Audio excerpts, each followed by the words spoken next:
meeting of the Montgomery Board of Education is now called to order. We do have a quorum. May I please have a motion?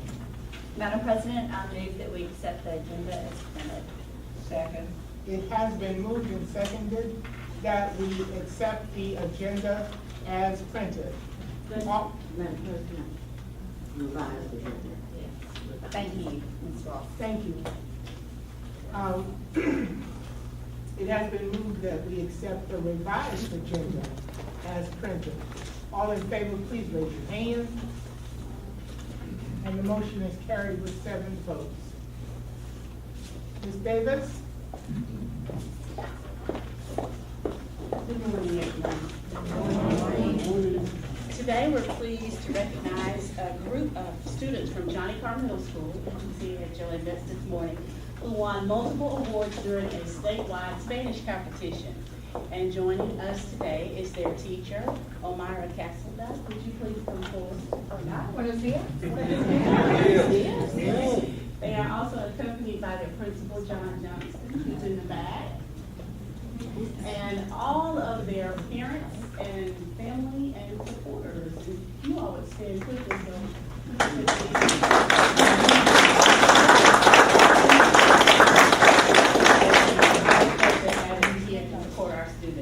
Well, recently we had a group of students from Johnny Carr and their Spanish teacher, Ms. Castleduck, compete at a Spanish convention which was organized in conjunction with the Federation of Spanish Clubs of Alabama. And what they do is they bring high school Spanish clubs from across the state together to compete in various competitions, including theater, artwork, impromptu speaking, literary recitation, sight reading, and just everything Spanish, basically. And our team from Johnny Carr was the only middle school team that competed at this competition. And so it's very impressive that they were the only middle school team and they won 4 state awards. So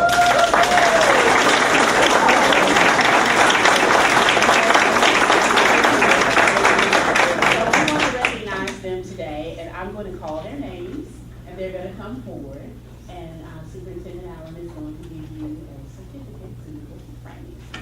First place in the impromptu speaking competition was Alejandro Garcia.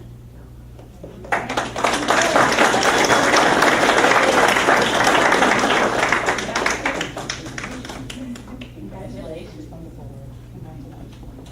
Our third place in impromptu speaking was Javier Lopez.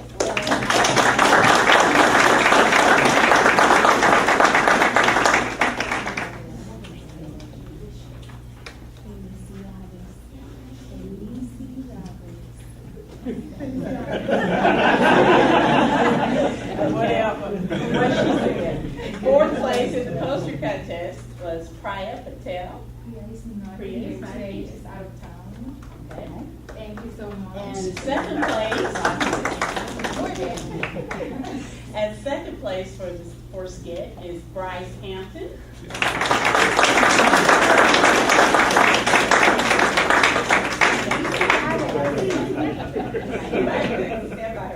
Okay, Eric Kim.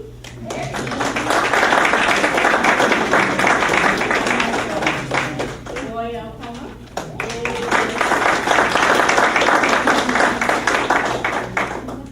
Javier Lopez.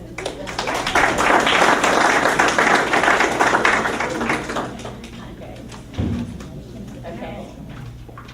Crystal and Taylor, but he's not here. Okay. We'll set this one. Nathan Wilkie.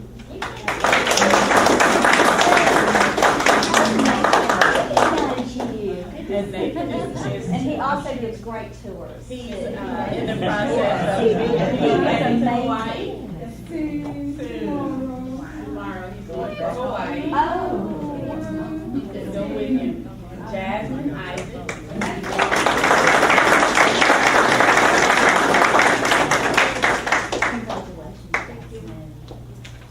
Avion Prevo.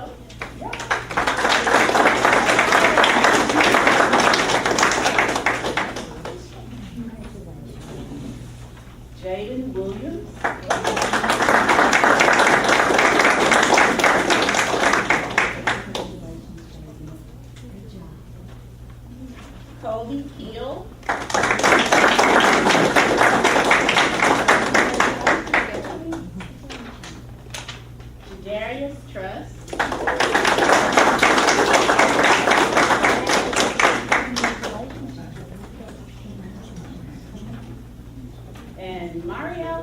Colorado.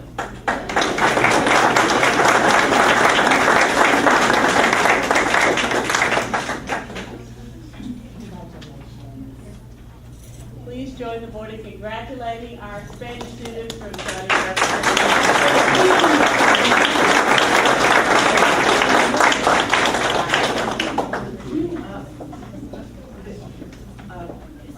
Will did he get first place in a science project out of Maxwell Air Force Base? That was the state tech fair. I won first place on my individual, and Eric and I, our group project, received third in the state. Wow, that is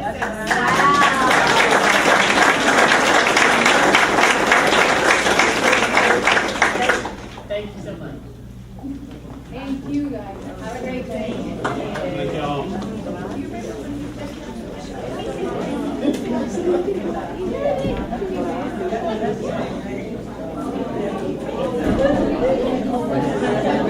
Everybody left.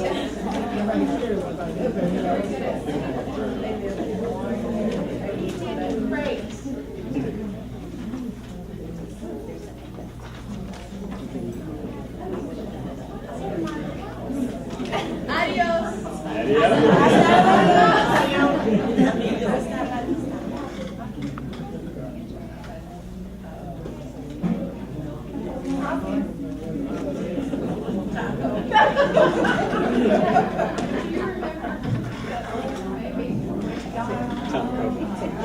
Ladies and gentlemen, the next item on the agenda.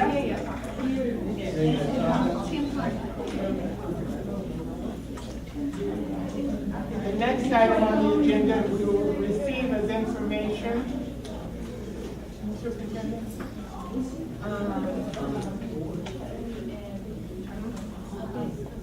Okay. Good morning. Good morning. But of course, I'm not enough to talk without a mic. I'm going to do some updates, take you all through the updates that we did to the Code of Student Behavior.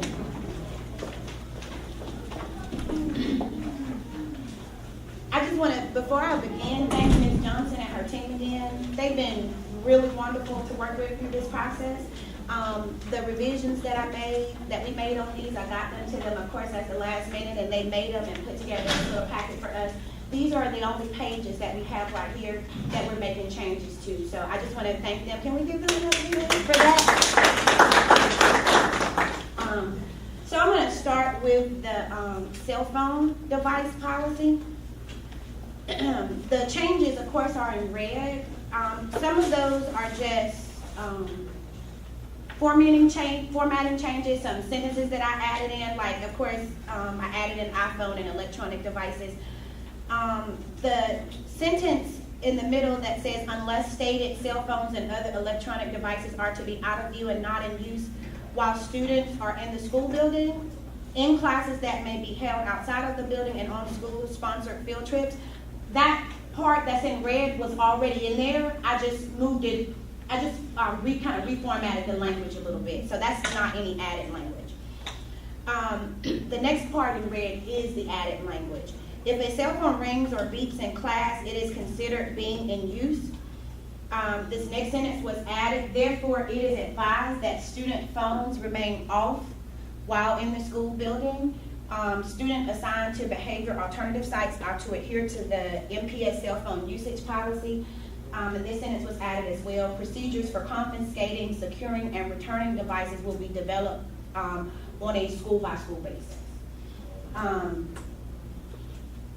I see what you added and all that, but I have a concern, not about what you have here, but why are we allowing cell phones at the alternative school sites? They are there because they didn't follow rules and regulations in the regular school, and a cell phone should be a privilege.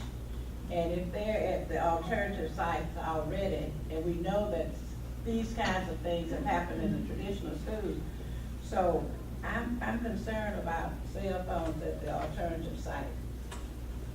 I can speak to that. Okay. It had dual language. It had that they could not have the cell phones at the alternative site. And then it also had the language that they were to adhere to the MPS cell phone usage policy. So there is a cell phone usage policy already, and it stated that they would adhere to that. So the language of having them not to have was contradictory to what we were saying in this policy. So we. And I understand exactly what you're saying, but if they follow policy, it will cover anything that happens. And that is to assume that the ones that are there because of a cell phone policy, a cell phone problem, which may or may not be the case. But we thought this would cover everything that would occur with a cell phone situation. I just have a concern about that for the kids, if I'm the only one, because I just look at them, and I know that there are other reasons for them to be there, and I know they're supposed to adhere to the policy and all of that, but it just, it just seems a little, Yes. Ms. Myers, if you look at that last sentence that's on red, it says procedures for confiscating, securing, and returning devices will be developed on a school-by-school basis. To me, that handles what you're saying, because if it's on a school-by-school basis, if the alternative school has a procedure for securing those devices, they may very well decide that securing it means when they walk in the door to attend class that day, that they've got to turn their phone in. I mean, I'm just saying, if that gives them that freedom where they may. I agree see with what your you're saying, concern, and but all I'm saying, I thought I would I agree with bring what you're that to saying. your attention, because I just, But I think that that Well, they have sentence used it. really gives the school leadership that privilege and that authority, that if they want their phones as soon as they walk on that campus, that they sure can, and we have it in our code that they have that. I know, I understand what you're saying about school-by-school basis, but we have other rules that are school-by-school basis. It doesn't mean that it's fully implemented. But, Right. I'm good. Okay, move, the next page is you wanna add to the? Well, again, I will go on, this is a consent form for cell phones. It has the same policy information at the top. It has the consequences for violation that are not different from what was originally there. And it has a place for student and parent to sign that they understand what they're getting into if they bring a cell phone to school. Yeah. So I thought that this would be another step toward ensuring that. As a parent, I like this, because I like for my child to be able to see, okay, you break it, here's your Right, reward. So I right. like that double insurance there. Mhm. I like it too. The only thing that I would suggest that we add is 2 lines for parents, because in the past, when we've done the code of conduct, if it's a 2-parent home, you have to have both parent signatures. And Okay. I just think that we ought to also have that for this as well, because I don't want us to get into the wife signed it and the husband disagrees with this, or, you know what I mean? Let's just make sure we have all of our bases covered. Okay, we can do that. Okay. Next change. The next change, which is page 40 in the book, stems from suspension appeals. Some of these changes were made to kind of solidify the process of parents getting notice of every appeal process. Some challenges that we've been having that have been making their way to me are parents saying, I didn't know about this, I don't know where to send this to, which is a lot of times not necessarily the case, because we have documentation from central office staff where everybody's been notified and assigned sheets of what to do. This was just an attempt to put it all in the book, so everybody will have notice. So when you're sending emails or whatever, and everybody's citing to pages, you don't have to go through an extra step to get another form to show you what to do. Everything's in here. So everybody knows that the suspension appeal, this is from a suspension at the school, will go directly to our Office of Student Support. We know that it needs to be in writing, we know that it needs to happen within 5 days. That's a change from before, where we said that it'll be appealed to the superintendent or designee. And then you have to go another step to find out who the designee was. We just wanted to go ahead and make that here now and put it in the book so everybody will know. At the first step, of course, the decision of the Officer of Student Support Services and/or the superintendent is final. The only other thing we added was we put Ms. Johnson created a suspension of, has a suspension appeal form that parents are to fill out, and we included that form in the book. So they already have that from the beginning, and won't say I didn't get it here, I didn't get it there. I'm of the belief that you can't give people enough notice. So it's in the book. It's gonna be, I added that it's gonna be, you can pick them up from, and maybe that sentence is not in here. Yes. Well, we missed one part, but I'll make sure it's added back in there. We want to be able to pick up the forms from local schools, from the Office of Student Support, from the website, and it's in the book. You got 15 places to get it, so I almost would leave them outside, anywhere where everybody can have enough notice. So you can't say that nobody told you where to do it. Also, that is in, one thing that's gonna be added there that's not here right now, that it needs to be via U.S. mail or hand delivered or sent via U.S. mail to the Office of Students. Is it here? USPS, Where am I? United States. Last sentence. Got it. That's okay. Thank you. I didn't see that. So that will eliminate these emails, sending in your email appeals and sending questions in. When it comes to these type of things that are disciplinary, that of course can lead into all kind of other stuff later, grievances, lawsuits, that kind of stuff. We want to have it, make sure that we've clarified writing means actual writing is hand delivered or is sent via the mail, not via email. So that's the reason why that line was added in there on that. And again, the appeal form is right behind it, and it will be included in the book. This is an excellent form. It covers everything. Who came up with it? Ms. Johnson, Ms. Sophia Johnson. Oh, that's Great, John. Awesome.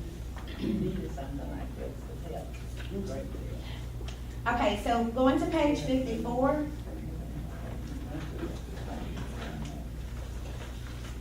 These are some recommendations that the superintendent and I both thought that should be in it. These are some guidelines about using social media websites for students and employees. It's not good practice for employees, teachers, staff to be friending students on Facebook, to have all of these personal conversations. This will also be included in the employee handbook that's in the works as well, so employees will have notice of this. We just wanted to make sure we had some documentation, so if we're having problems eventually with employees and students on social media, that we have something in the policy book that we can pull from to say that you were given notice. Again, like I said, you can't give people enough notice, because the more notice you give them on the back end when there has to be some accountability, we can show that everybody had some notice of what MPS position, Sean and Lynn see me looking at them. We can have, everybody knows what our position is surrounding these issues. I'm glad to hear you, because I had a concern, but since you said it's gonna be in the employees' hands. Yes, ma'am. Because it seemed like this was addressing employees as opposed to what students would. Yes, ma'am. The good note is we wanted to put it in both places. It'll be the same. It won't be different, so we won't have competing policies, but it'll be in both places. This is another one of those things where you can't give enough notice of. Right. The more people know a about good it. bit of problems from this. Right, and parents need to know that we are addressing that Right. issue, and that's why we put it here as well, Yeah. so that they can know that this is something that we are concerned about. And we Yes. should have teachers. I'm noticing here it states social media recommendation. Should we maybe have it not such as a recommendation of policy? That's a Because consideration. recommendation, someone might say, we just recommend it, I'm not going to put it in teeth then. But if we put it as a policy, then certainly they need to follow it. That means we're putting more emphasis on it rather than saying, I'm recommending this. Well, that's a consideration, but, and I think we should try it this way, and if this does not work out, we may wanna put a little bit more teeth in it. The reason why I'm concerned is you have so many people that are friends. Like I have, young people that are in the school system that go to my church, and I work with the youth group. Well, some of them I am friends with on Facebook. I don't wanna have to go through and unfriend anybody that, you know, that I have a personal relationship in the system. We wanna talk about appropriate use, and what will be punished will be inappropriate use. I was concerned about making a blanket policy about what you can and can't do with it, because what's appropriate and what's inappropriate is so discretionary.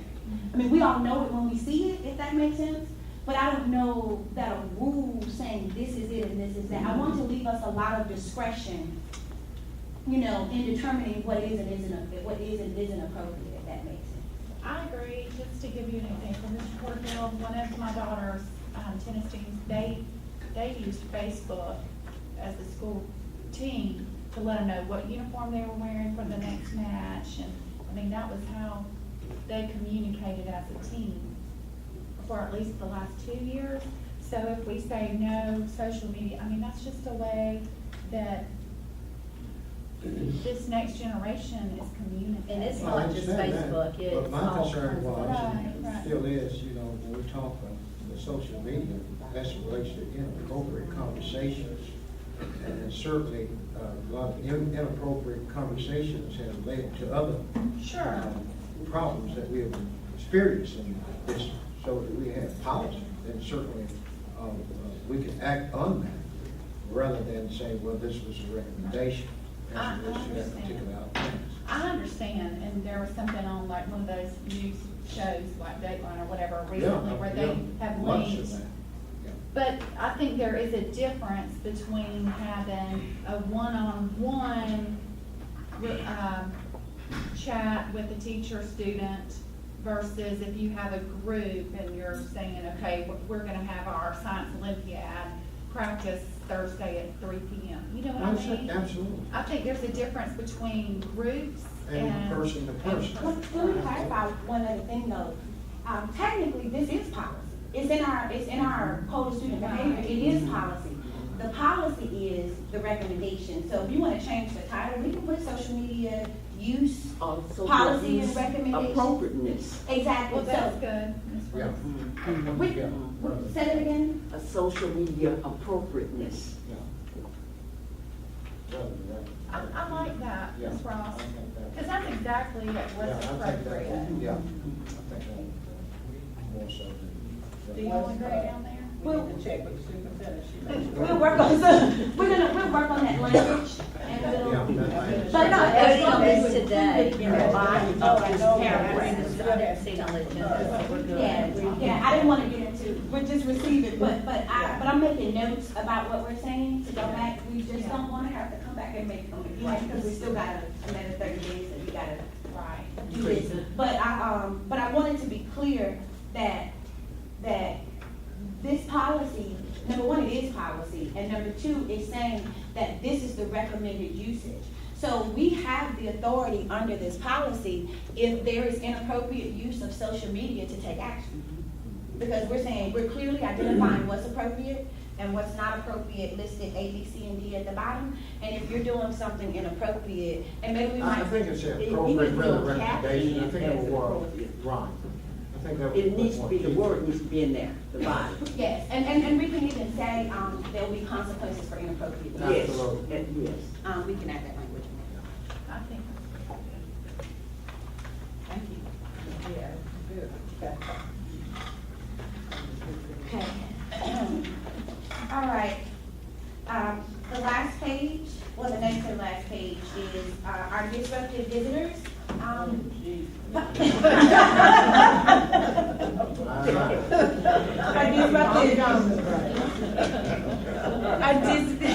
Our disruptive visitors, policy, as many of the board members and, central office staff, and I don't know about members of the community may know, we've been having some challenges, with disruptive visitors on board property, disrupting our governmental operations, in various things that we're trying to do. We already had a disruptive visitors policy. The only thing that I did in this section was kind of expand on some of the language. The prior policy, if you go to the second sentence where it says, any person who becomes physically or verbally disruptive on school property may be subject to criminal prosecution, as well as termination of visiting privileges, that was already in the book. The rest of the language is just an expansion to give school administrators, our security officers, staff, central office staff, give everybody some guidance as to what is and isn't considered disruptive. I've said this a couple of times before, that because we have a discretionary decision doesn't mean that it's arbitrary. And so even when we're making discretionary decisions around this, we want to make sure that we're using our discretion in identifying various things and we're giving weight to those things. So this was to help everybody to know what our discretionary process looked like. So I identified what disruptive conduct may include. What I did say is not limited to. Raised voices, profanity, using verbal or written threats, employing threatening gestures, and otherwise engaging in action deemed inappropriate by the building administrators. We are very clear in this policy that if you become disruptive, you're going to be instructed to leave. Law enforcement may be called for assistance, and that the building administrator may, with the approval of the superintendent or someone from the superintendent's office, which will include me and Dr. Blair, we will issue a trespass order. In other words, if you can't get to one of us, you can get to one of the three of us in that suite. If you're having some major problems, then you need to issue a trespass order from this person from their building. So this is step one in addressing some of these issues, and as many of you know, we're working on some other things to address some of these concerns from our staff as well. Thank you. Okay, the last page is the student information form.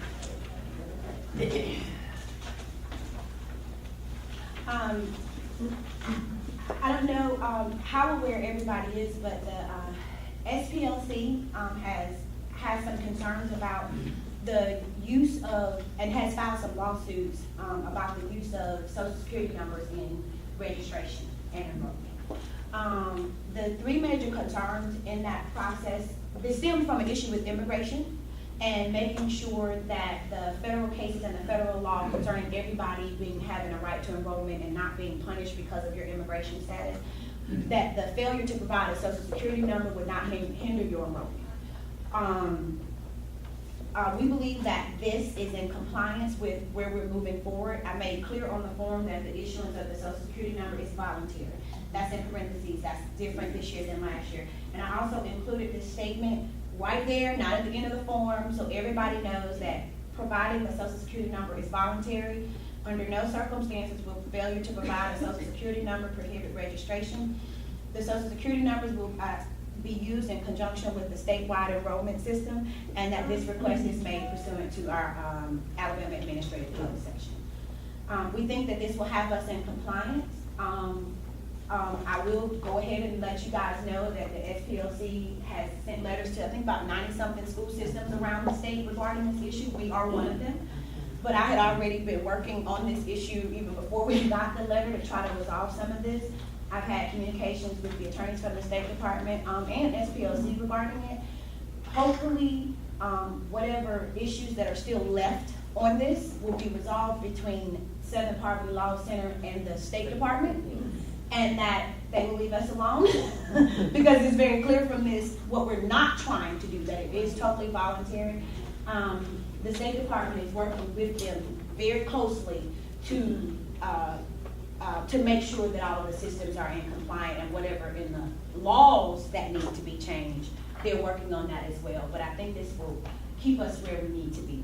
And those are the additions that we have. And the administrators will all be told this, so they won't get. Absolutely, absolutely. And Ms. Johnson, on that, Dr. Blair is on that as well, and I'll be following up again with whatever they need from me. Will it be printed in red on the permanent form? No, that was just for the changes. No, Right. no. Just I'm to just share saying with it makes you. it stand out more, which I think is a good idea. Oh, What about using last four digits of social? I have no idea. I have to bring in Ms. Johnson and Dr. Blair on that one. I don't know if that's something that our system. I think the SBLC's problem is that you're asking for a social security number. Period. Or even part of a social security. Well, I think it's not necessarily asking, it's that it's, their issue was that it was required. And Because, some children didn't have it, Right. so it was, they weren't able to enroll. Right, yeah. so the fact that we're making it clear that it's voluntary, we do have temporary numbers, that will be issued to children that aren't able to provide the social security numbers. Everybody's trained on that, the staff is ready to go on that. Actually, we were even ready to go with the more aggressive approach, not to use them at all, even though it wouldn't have been practical. So we have a plan B in case something comes down from the State Department. We're prepared to go with this all different ways. I would just recommend printing this form in that section so it would stand out more. Maybe that'd make the SBLC happy. Because sometimes just if it's all black, it just plain. Any other questions? Well, thank you. Thank you, Attorney Perkins. Thank you, thank you. Mr. Glover?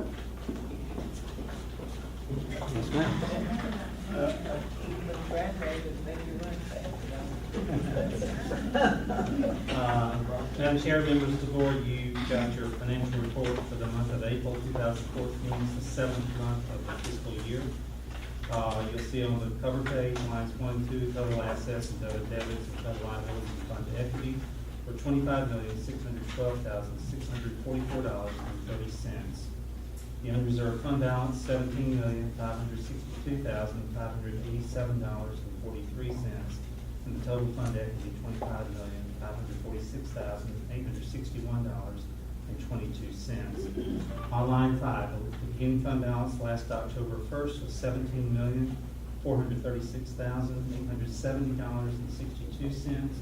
Total revenues and other fund sources year-to-date, $134,726,102.54.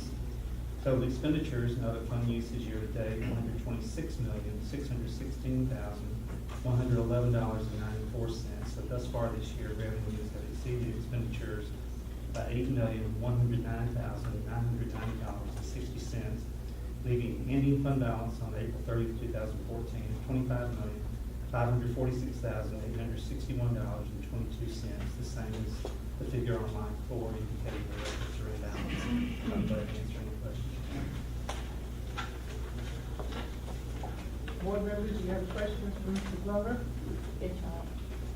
So is it next month that we will do any changes to the budget? It is. You, right now, you're only scheduled for a combined meeting on June 10th, I believe. So the budget, number 2, probably will not be ready by then. You may have to delay it until the 1st of July before we actually approve it. And that's okay? Yeah, that'll be okay. We'll still submit our preliminary report to the state by June 30th, which is the deadline, but it just depends on your meeting schedule for the financial report. Okay. Ms. Look, number 8, the revenues over under. Wouldn't that be in the parentheses to show that the $8 billion is under the expenditure? Well, the over the revenues is a positive number, so that's why Right, it's but not. this was under, right, the expenditure. No, sir. If expenditures had exceeded revenues, then it would be an under figure and therefore be. Oh, I see, yeah. That's We why I'm don't saying- want to see parentheses. Right. This point of the year.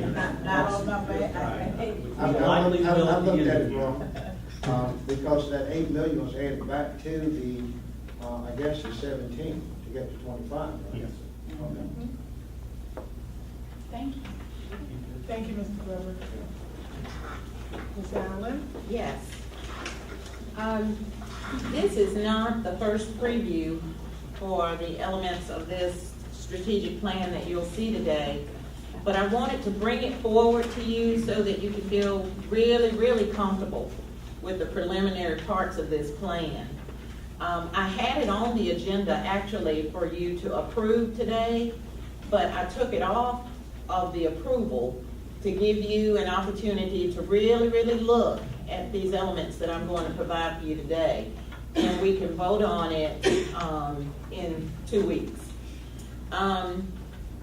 the mission, vision, core values, and, that I'm going to share with you, and the logo, are really important parts. And everyone will need to embrace this, and that's why we're going slow with this. If there are any points of concern, I want you to keep note, and we can discuss any kind of revisions that you think. But know that this mission, vision, the goals, the core values, all came out of a committee that really worked, a very comprehensive committee that worked for almost a year on getting us to this point. So on that note, let's move forward and take a look at the mission statement. The mission of MPS is to engage, educate, and inspire our students to succeed in college, career, and beyond. And to the right of that statement, I just pulled out some of the vocabulary that we'll want to keep in mind as we think about this mission. Engaging, meaning that we need to help children to understand that they belong to Montgomery Public Schools and that we want them in Montgomery Public Schools.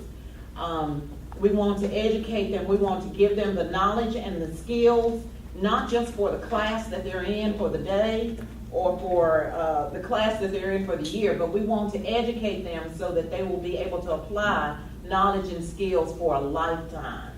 We want to inspire them to be able to want more.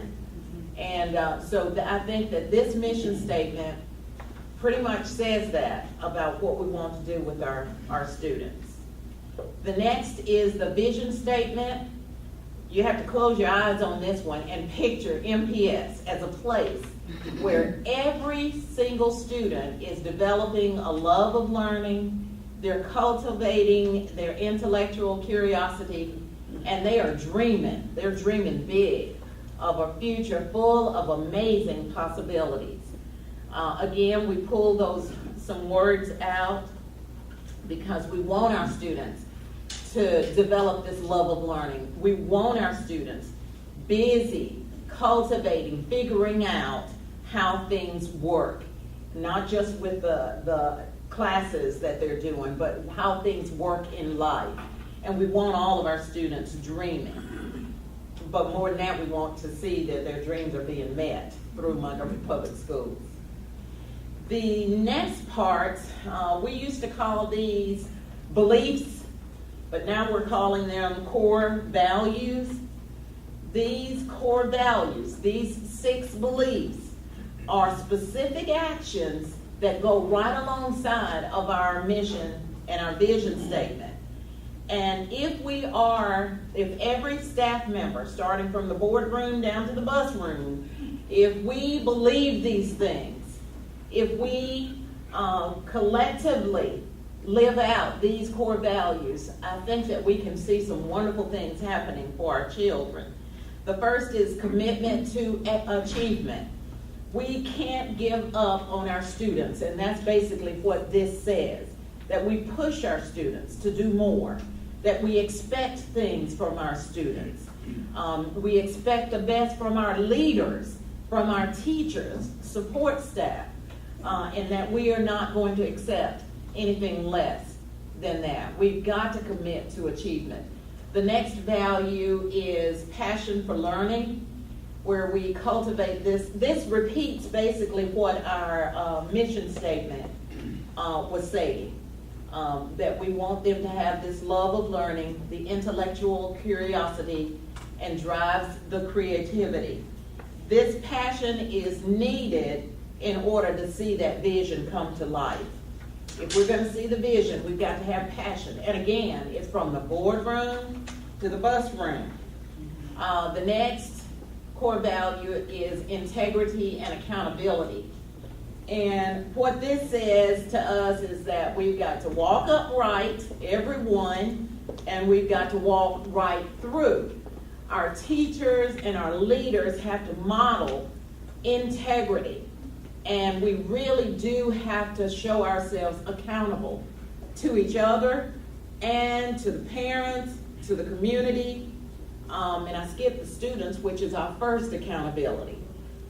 So we've got to put this core value way out front and ensure that everybody is really understanding what this means for them as an employee of Montgomery Public Schools. The next core value is respect for self and others, and of course, we can't stop teaching respect. Even when we see, and I understand that sometimes it gets a little discouraging for a teacher to continue to teach respect when they don't see respect actually going on, but we can't stop. We've got to keep teaching because there are students who are listening to us. And that's the proper message that we need to put out there, respect for self and others. Another core value is that of educational equity. Our children come to us from everywhere in our community, all kinds of neighborhoods. And so we have to value each student as a person, regardless of where they come from. And we've got to embrace our responsibility to give them everything that they need. We've got to serve as an advocate. And I've always said that if each person in our school district and in the community took on a real role of an advocate for a student and not the kind that we've been bombarded with lately, but a real advocate, encouraging students and ensuring that their needs are met, their physical needs, emotional needs, intellectual needs. There are enough of us to do it. We only have 32,000 students. And so there are enough people to really get in there and do that. This educational equity is pretty important as a core value. And last but not least is our community partnerships. I love that statement at the end that says our success is a success for the community. It really is. And so we need the community working with us to get there, because at the end of the day, the community is going to benefit from what we do and how we do. So we need them doing their part. And so these are the proposed core values. Tom, okay. And after the core values, of course, are the goals.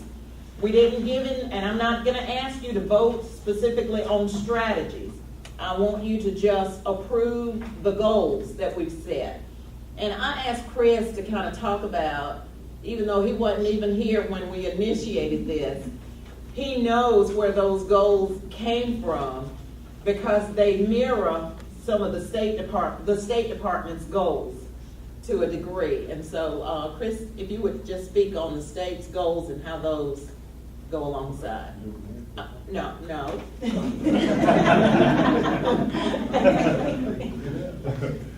Thank you, Madam Chairperson and the board. Definitely, when we think about these goals and where we're headed, this is truly in line with what Dr. Bice has initiated with this State Department, as he has the 4 pillars for the goals for the state that looks like what we're doing in our district. When you think about goal 1, every student is college and career ready upon graduation. That is really the entire framework in which Dr. Bice is building his system, but we're making that our number 1 goal, and the strategies we're going to find in that is that when we begin to think about what does college and career ready look like, the definition that Dr. Bice has for college and career ready is that when a student leaves our high school, the first goal is that if that child decides to go on to college, that child should not have to have remedial courses when they enter that 2 or 4-year university. So that's our goal, to make sure that we are teaching to the standards and that our students are prepared that when they enter a college upon their choice, that they are less likely to need remediation. And then secondly, when a child leaves our high school, what career choice have we prepared that child to be able to make, and are they credentialed? So the state goal is that when a child leaves our high schools, have we prepared them with this interest inventory and prepared them with opportunities to learn a skill set that has credentialed them to an employer to say, I'm ready to employ you because not only do you have the basics of math, science, and social studies, all those core, but you can do a particular job that I can hire you for right now upon graduation. So when we embed what we're making sure that teachers are teaching to the standards, students are learning and progressing with the tests that we need to make them for the formative assessments and those summative assessments, that when they enter college, they're ready, prepared for the one-on-one or the other levels. And also when they go on into the careers, through our career technical education program, are they ready for the job? So we're definitely aligned with the goal for that. Secondly, when we look at our second goal, every education professional is well prepared, resource supported, and effective. This really goes to those well-prepared professionals that Dr. Bice says that we want to make sure that we support the teachers. When we put you in the classroom, the teacher along with that leader, when we put you in that setting, what supports do you need to make sure that you are teaching to the standard? So our goal aligns fully with those supports that the State Department, for example, when the State Department rolls out the college and career ready standards for English, math, and now even for social studies, they as a system prepare professional development to make sure that we can send our teachers, our leaders, so that they're well prepared. What we have to do here is that when that professional development is necessary, any teacher, any leader, whatever level or whatever setting we put you in, are we making sure that you're prepared, and underline, if we would like, are you well resourced so that you have what you need to provide those children with the best educational services necessary? So definitely our goal 1 and goal 2 are aligned with the state's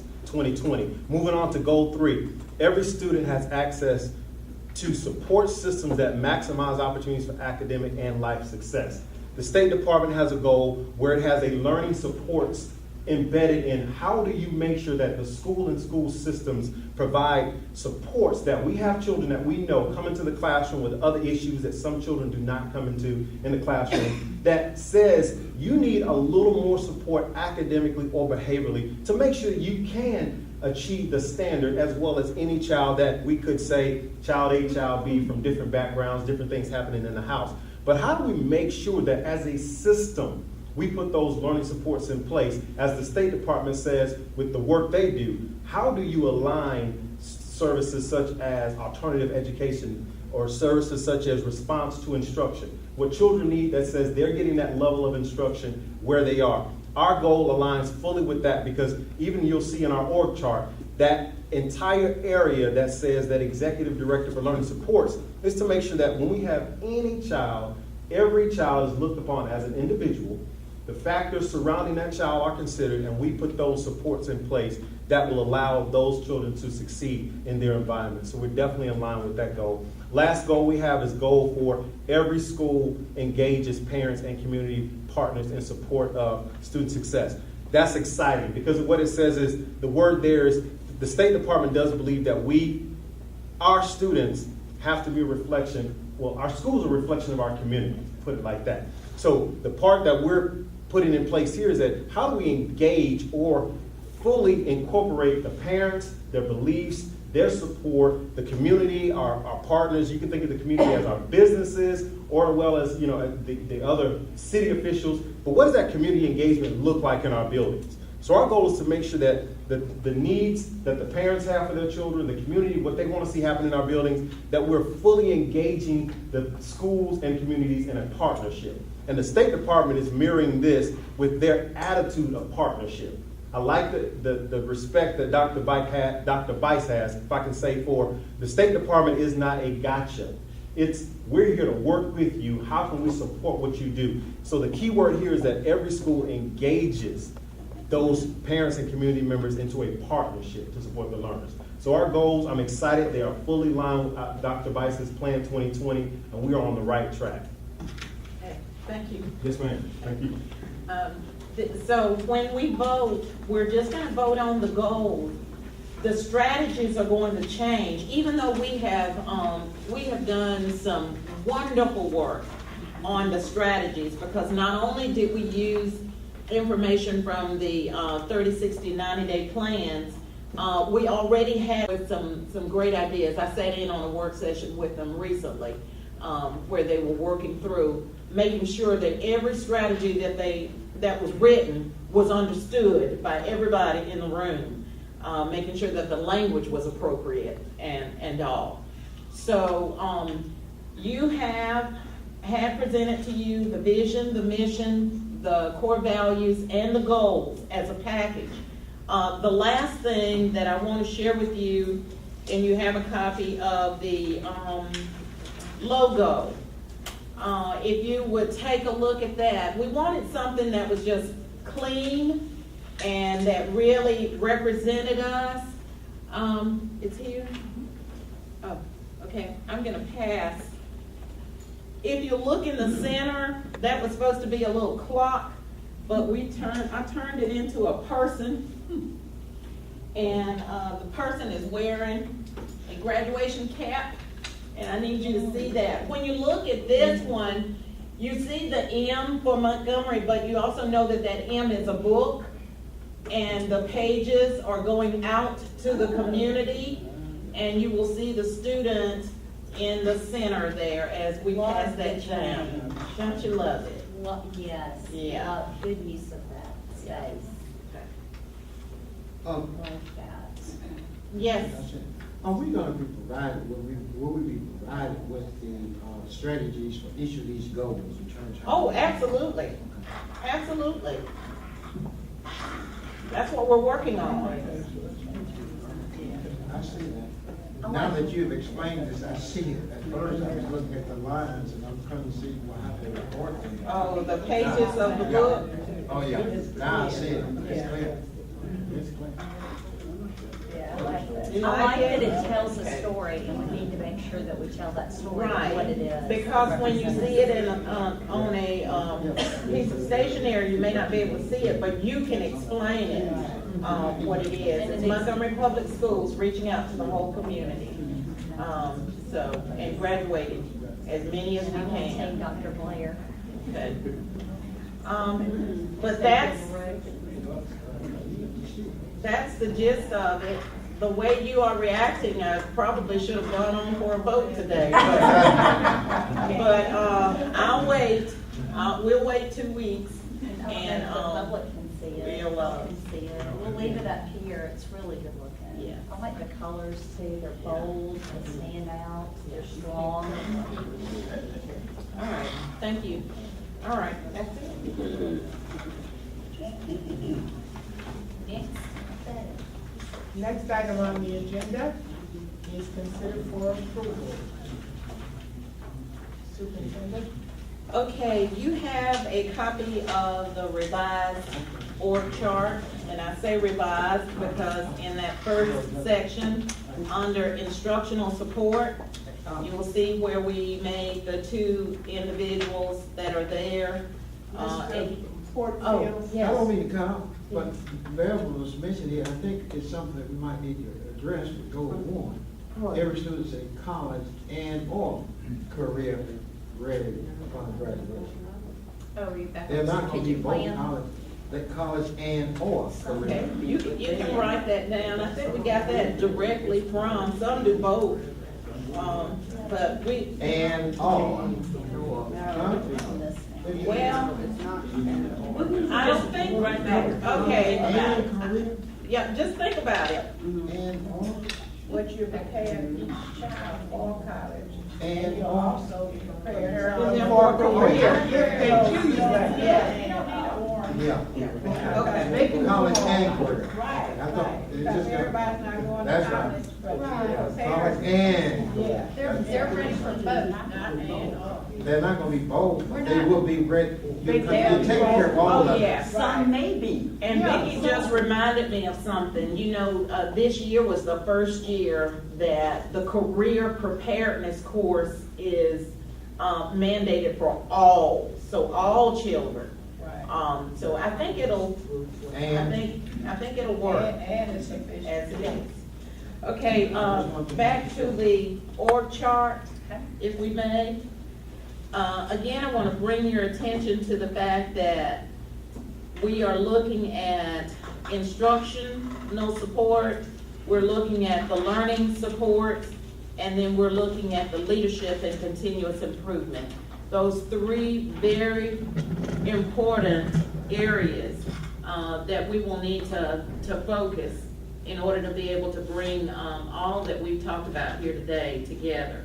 The only change on this, of course, and it's not really a change, we're still looking at a K-12 emphasis, but we have, a K-5 and a 6-12, individuals. Yeah. Thank you So, very yeah, much. that's- yeah. That was a problem for me. Right. As well. The idea will continuously be to look for individuals with great strengths. Broad strengths. Right. Still, Right.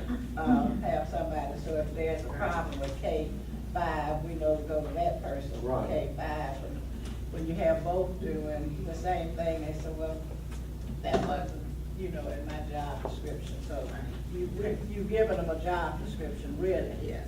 To say, you are responsible, and we're all gonna work, and I know you said, Dr. Blair was the cat's meow, but I mean, I'm just talking about, getting this, I just think it's good. Thank you for doing that. Mhm. Okay, on that note, I'm recommending this org chart. Madam President, I move that we adopt the org chart as presented by our superintendent. It has been moved and seconded that we adopt the org chart as presented by Superintendent Downs. All in favor, let it be known by raising your right hand. I want right hand this time. The motion Take carries office then. with 7 votes. I recommend the approval of the personnel report and addendum 1, certified personnel. May I have a motion? I make a motion to approve the personnel report. I second.